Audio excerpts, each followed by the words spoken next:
Terima kasih pimpinan, anggota Komisi 3 yang saya hormati,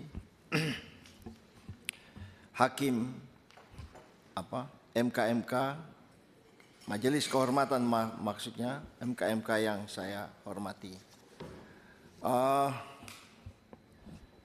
Saya memulai ini dari apa yang tadi Bapak sampaikan. Pertama itu mengenai penerimaan laporan itu bisa dari dua jalur. Jalur pertama dan jalur kedua. Kemudian di situ dikatakan bahwa ada pemeriksaan pendahuluan.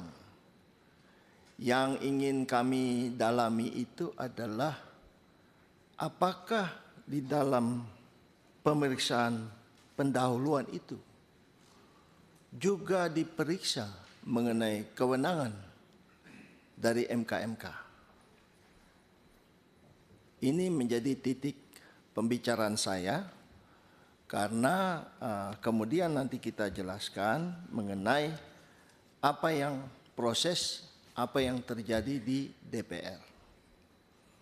Di dalam pemahaman saya sebagai seorang advokat, Pak, yang bertahun-tahun, kalau suatu persoalan itu tidak memenuhi prosedur formil, maka persoalan pertama adalah bahwa perkara itu harus ditolak, dinyatakan tidak dapat diterima.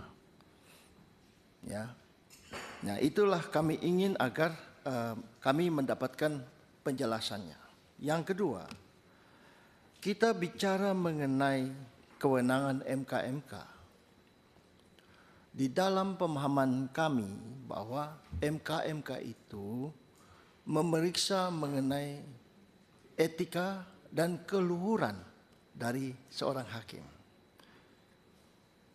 Post factum, artinya bahwa MK-MK hakim itu sudah bersidang, sudah dilantik, dan sebagainya, kemudian baru diperiksa kalau terjadi pelanggarannya. Nah, mohon maaf dengan segala maaf bahwa kami melihat bahwa MK-MK ini tidak konsisten di dalam hal persoalan seperti ini. Contoh kasus Ketua Mahkamah Konstitusi yang dilaporkan, tapi kemudian itu didismiss karena menyangkut masalah syarat formil. Tapi kemudian Saudara Adis Kadir dilaporkan. Nanti saya uraikan di sini bahwa kenapa saya berpendapat bahwa ini bertentangan atau tidak masuk ke dalam syarat formil. Ya. Oleh karena itu izinkan Ketua saya jelaskan agak lebih panjang, lebar masalah seperti ini. Yang berikutnya, ini Bapak mengatakan bahwa sidang itu tertutup. Tapi kami melihat bahwa Bapak sendiri sebagai Ketua Mahkamah Kehormatan MK-MK memberikan tanggapan di koran-koran. Nah, ini kan bertentangan dengan apa yang Bapak jelaskan di sini. Karena ini menyangkut orang, menurut peraturan, menurut apa yang tadi Bapak sampaikan, bahwa ini tertutup. Hanya terbuka pada saat itu diputus.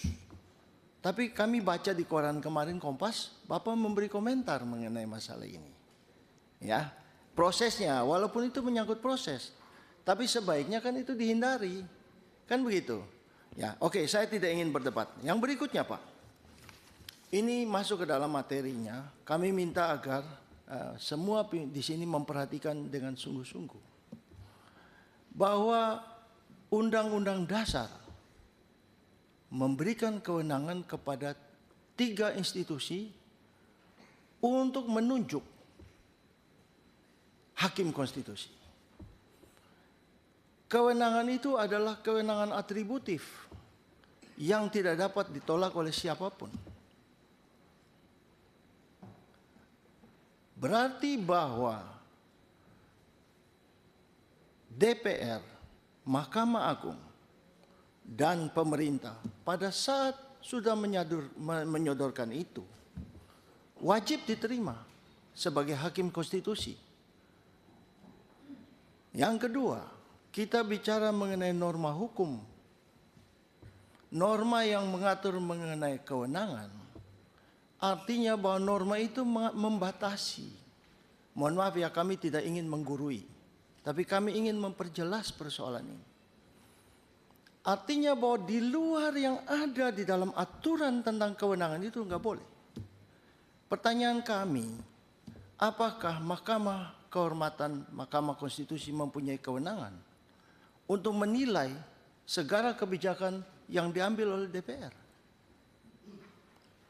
Ini berkaitan dengan tadi saya sampaikan mengenai syarat formil di awal, bahwa keharusan dari Mahkamah MK ini untuk memeriksa ini termasuk di dalam syarat formil tadi yang berkaitan dengan kewenangan. Oleh karena itu kami juga melihat bahwa kalau itu terjadi, semua ini terjadi, seluruh hakim konstitusi itu tidak memenuhi syarat. Ya, kalau di dalam hukum pidana itu kan ada yang namanya teori conditio sine qua non dari Von Bury itu. Ya, semua sebab menjadi akibat. Saya lihat di sini peraturan Bapak, ini komposisi peraturan ini, minimal dia 1 tahun, dia sudah tidak lagi bukan anggota partai politik, minimum 1 tahun terakhir. Ya kan? Kalau ini semua laporan tadi itu dimasukkan ke sini, tidak ada seorang pun yang memenuhi syarat menjadi anggota dari Mahkamah Konstitusi. Nah, oleh karena itu Pak, kami juga ingin agar oh itu menyangkut hakim MK. Mohon maaf, saya yang salah. Saya enggak apa-apa. Mohon maaf, saya yang salah. Jadi kembali ke Mahkamah Konstitusi tadi.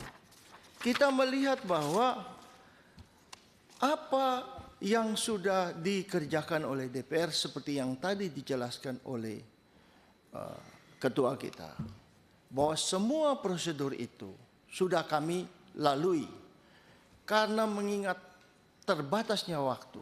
Ya, pada tanggal 21 Saudara Innocentius, kami mendapatkan pemberitahuan dari Saudara Innocentius Samsul bahwa beliau mendapatkan tugas di tempat yang lain.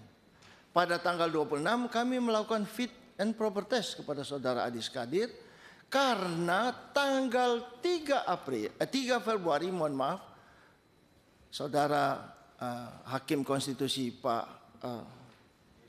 Arief Hidayat ya purna tugas. Nah, mengingat begitu dekatnya masalah ini. Nah, saya hubungkan dengan pelaporan itu, bahwa pelaporan itu tidak menyangkut mengenai etika hakim.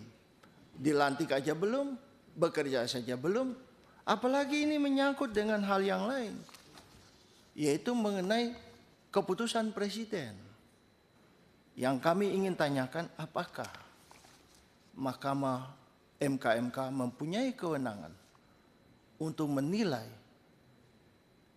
ya keputusan presiden?